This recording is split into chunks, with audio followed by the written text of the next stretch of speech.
ओम श्री गणेशाय नमः। हर हर महादेव।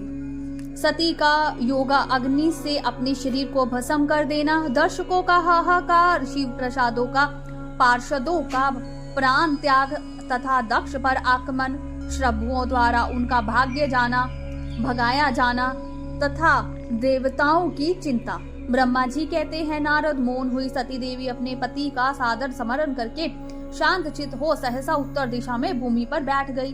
उन्होंने विधि पूर्वक जल का आचमन करके वस्त्र ओढ़ लिया और पवित्र भाव से आंखें मूंद कर पति का चिंतन करती हुई वे योगा मार्ग में स्थित हो गई। उन्होंने आसन को स्थिर कर प्राणायाम द्वारा प्राण और अपान को एक रूप करके नाभि चक्र में स्थित किया। फिर उदान वायु को बलपूर्वक नाभि चक्र से ऊपर उठाकर बुद्धि के साथ हृदय में स्थापित किया। तत्पश्चात शंकर की प्राण वल्लभा आनंदित सती उस हृदय स्थित वायु को कंठ मार्ग से भ्रुकुटियों के बीच में ले गई।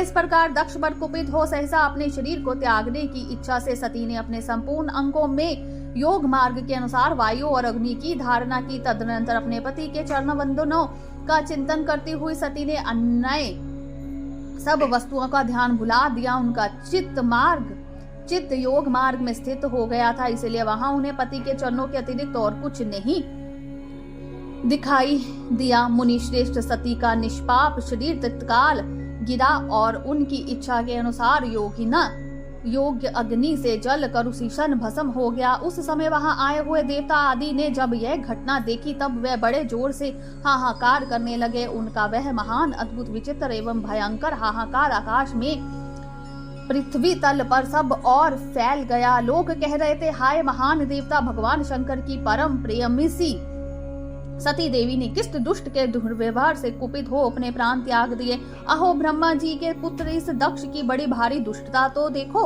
सारा चराचर जगत जिनकी संतान है उसी की पुत्री मनस्विनी सती देवी जो सदा ही मान पाने की योग्य थी, उसके द्वारा ऐसी निरादत हुई कि प्राणों से ही हाथ धो बैठी। भगवान वृषभध्वज की प्रिया सती सदा सभी सत्पुरुषों के द्वारा निरंतर सम्मान पाने की अधिकारी थी। वास्तव में उसका हृदय बड़ा ही असहिष्णु है। वह प्रजापति दक्ष ब्राह्मणद्रोही है, इसीलिए सारे संसार में उसे महान अपयश प्राप्त होगा। उसकी अपनी ही पुत्री उसी के अपराध से जब प्राण त्याग करने को उदित हो गई, तब भी उस महानर्क भोगी शंकर द्रोही ने उसे रोका तक नहीं। जिस समय सब लोग ऐसा कह रहे थे, उसी समय शिव जी के पार्षद सती का यह अद्भुत प्राण त्याग देख तुरंत ही क्रोध पूर्वक अस्त्र शस्त्र ले दक्ष को मारने के लिए उठ खड़े हुए।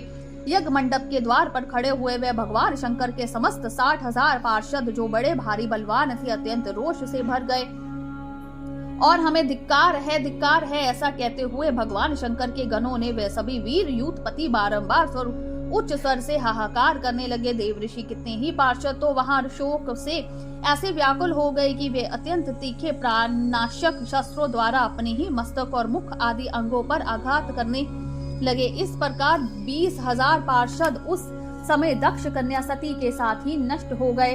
वह एक अद्भुत सी बात हुई। नष्ट होने से बचे हुए महात्मा शंकर के वे प्रथम गण क्रोध युक्त दक्ष को मारने के लिए हथियार लिए उठ खड़े हुए।